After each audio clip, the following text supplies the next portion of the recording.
Menurut Ibnu Khaldun, seorang sejarawan Muslim abad ke-14, sejarah adalah catatan umat manusia atau peradaban dunia tentang perubahan-perubahan yang terjadi pada watak masyarakat manusia itu.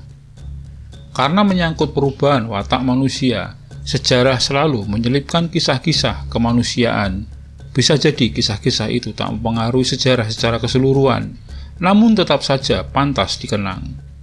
Seperti kisah seorang pejuang muda dan seorang gadis Belanda berikut ini yang terselip di antara kisah awal terjadinya peristiwa Palagan Ambarawa.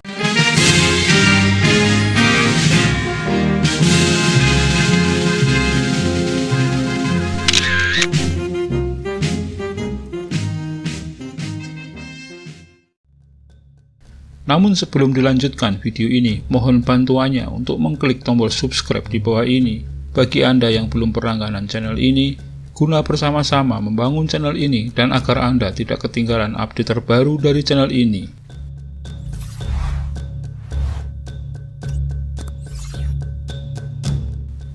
Pada tanggal 20 Oktober 1945, tentara sekutu di bawah pimpinan Brigadir Bethel mendarat di Semarang.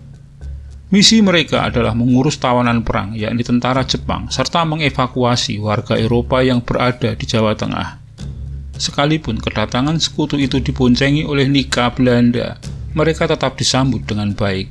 Bahkan Gubernur Jawa Tengah, Mr. Wongsonegoro, menyepakati akan menyediakan bahan makanan dan keperluan lain bagi kelancaran tugas sekutu. Pihak sekutu sendiri juga berjanji tidak akan mengganggu kedaulatan Republik Indonesia yang baru merdeka itu. Oleh Gubernur Jawa Tengah, pasukan TKR atau Tentara Keamanan Rakyat diperintahkan untuk membantu serta mempersiapkan segala sesuatunya guna kelancaran tugas sekutu tersebut. Dan pasukan TKR tersebut lantas ditempatkan di Ambarawa dan Magelang guna menjaga interniran. Interniran adalah area penahanan di masa pendudukan Jepang yang berisi ratusan warga Eropa, baik laki-laki, perempuan, anak-anak, dan anggota KNIL pribumi maupun Indo-Belanda. Di interniran Magelang, pelaksanaan perjanjian tersebut berubah tak sesuai kesepakatan. Tentara sekutu dan Nika mendadak bersikap begitu arogan. Mereka secara sepihak memutuskan bahwa yang dibebaskan hanyalah orang kulit putih, sementara anggota KNIL dibiarkan tetap di penjara. Protes para anggota KNIL pun tak digubris dan justru dibalas dengan bentakan dengan kata-kata kasar disertai pemukulan terhadap para anggota KNIL tersebut. Para anggota TKR yang sama sekali tak menduga peristiwa tersebut akan terjadi mulai tersulut amarahnya. Walau bagaimanapun, anggota KNIL sebagian besar adalah pribumi seperti mereka dan sebagian anggota TKR adalah mantan anggota KNIL juga. Aksi arogan tentara sekutu dan Nika diperparah dengan aksi membagi senjata kepada para tawanan interniran laki-laki. Mereka kemudian lantas memaksa anggota TKR menyerahkan senjatanya.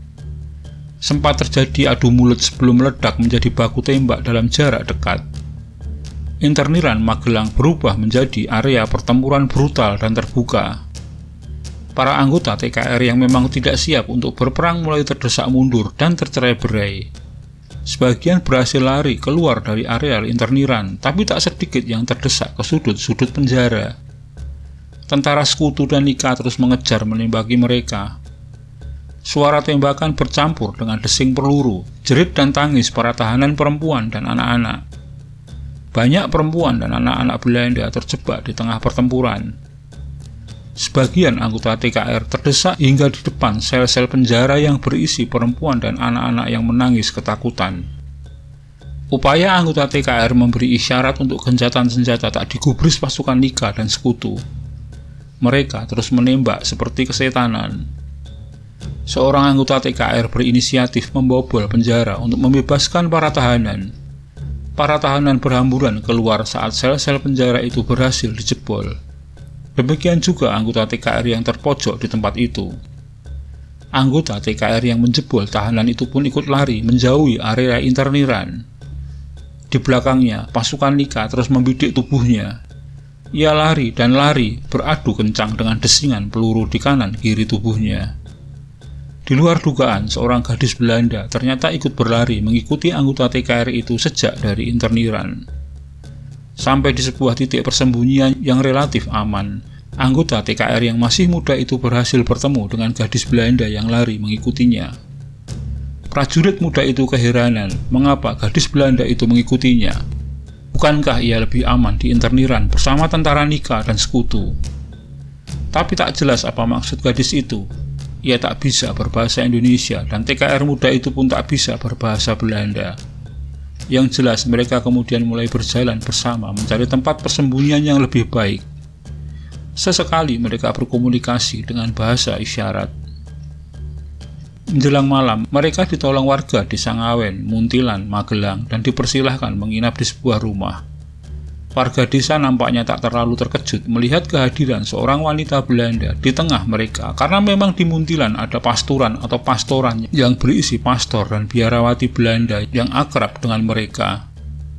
Demi keselamatan si gadis Belanda, akhirnya disepakati bahwa besok pagi gadis tersebut akan dibawa ke pastoran. Esoknya dengan mengendarai dokar, pejuang muda itu mengantar sang gadis Belanda ke pastoran di Muntilan. Di tengah jalan, naas menimpa rombongan itu. Mereka disergap patroli pasukan sekutu dan Nika. Senapan pun menyala. Kusir Dokar tewas seketika tertembak kepalanya. Sementara si anggota TKR muda itu tersungkur tertembak kakinya. Pasukan sekutu segera merangsek maju, mendekap gadis Belanda itu dan mencoba menyeretnya menjauh. Sementara personel sekutu yang lain mulai memberondong tubuh anggota prajurit muda yang sudah lumpuh tak berdaya itu. Dengan sekuat tenaga, gadis Belanda itu pun terlepas dari dekapan dan lari mendekati pejuang muda yang bersimbah darah itu. Sambil memegang tangan gerilyawan muda itu, gadis Belanda itu berkata, "Namaku Maritske." Prajurit muda itu pun tersenyum di sela nafasnya yang terakhir. Ia gugur dalam genggaman tangan seorang gadis Belanda yang baru saja diketahui namanya itu. Tak ada yang tahu nama pemuda itu, termasuk Maritske. Maritske bahkan tak tahu di mana ia dikuburkan. Yang pasti, peristiwa itu membuat Maritske memilih ke jalan pelayanan Tuhan sebagai biarawati. Ia kemudian dikenal sebagai Suster Mary yang wafat pada tahun 2013 yang lalu.